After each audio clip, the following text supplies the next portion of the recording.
Roll up for Ardbeg's biggest event of the year. Introducing Spectacular! Over the years, we've bottled some truly special whiskies and done our fair share of experimenting. This year, for the first time in Ardbeg's history, this whisky has been matured in rare port wine casks, then married with some classic bourbon. Now it's time for us to guide your palate on a journey into the darker nature of Ardbeg Spectacular. This is devilish sweet meets smoky peat. But Jackie, before we do, we need to balance our palates. And to do that, we will always use our Ardbeg 10-year-old. So, dive down here. We have our glorious Ardbeg 10, our standard bearer, and the one that we're super familiar with. This will transport you back to Islay instantly.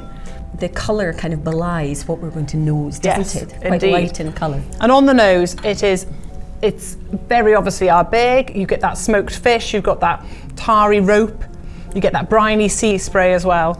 Lots of complexity, isn't there? A little bit of that medicinal iodine-y, but it's wood smoky, lots of citrus. And that balance of that peaty paradox as well, so the balance of the smoke and the fruit and the herbal nature is all entwined into that nose.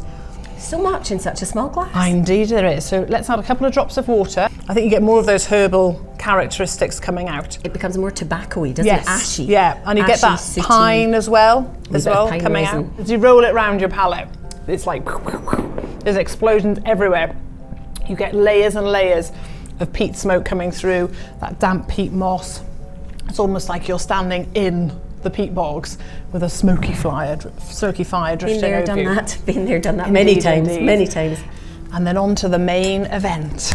Spectacular! Ta-da! So instantly, as we pick this up, you can see the glorious colour on it. We've described it as sunset orange in the tasting notes. And that's the effect that the long rest has had in these port casks. So you can see the difference in that and how much colour has been taken over.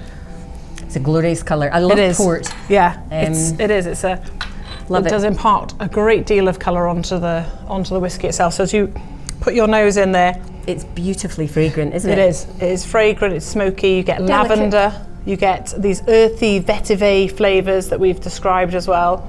Munching on some eucalyptus. Yes, there's eucalyptus in there. There's like an incense candle as well. Oily. Yes, there's a fair amount of peat oil. You'll get more of that as we add a bit of water in a minute. And characteristic of kind of a port and that darker fruit, that nutty kind of, almost not walnutty. What other? Give it almond, I'd say. Almondy.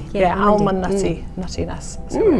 So before we dive in and have a taste, let me drop a few tiny drops of water in. Oh wow. It really opens up, doesn't it? Yeah. Amazing. So as you give that a bit of a reveal, you get more peat, you get more fruit as well, I think. There's more fruit rolling out there. Lovely. I mean, port is a big fruity characteristic and it really starts to come to the fore. One of the other dominant things we get is that menthol. That menthol really starts to come through once you've added water, and you'll get more of that. You've just tasted it, you'll get more of that minty chocolate flavour as well. Lots of dark chocolate, lots and lots of dark chocolate. Pear crumble, a little bit of pecan maybe, and you can't miss the creosote and the tar that's present as well. It's like licking a very sweet fence. Oh, is that something you do often? Yes, we do on Ireland. It's one of our pastimes, you never know. And it's fudgy, sort of toffee. Yeah. Soft toffee. Yeah, you get a soft nutty toffiness in there as well. And there's a real salted caramel. And have one final taste. You get salted caramel, cooling menthol, and the showstopper Spectacular as well. There's loads going on, isn't there? It's a huge performance. It's a circus in your mouth. It is, circus in your mouth. Fantastic. So that is Spectacular. As we bid you adieu, we hope you've enjoyed exploring this feast for the senses. It's a whiskey not to be missed. Wherever you are, we hope to see you all under the big top come Ardbeg Day on the 1st of June. Slàinte mhath! Slàinte mhath!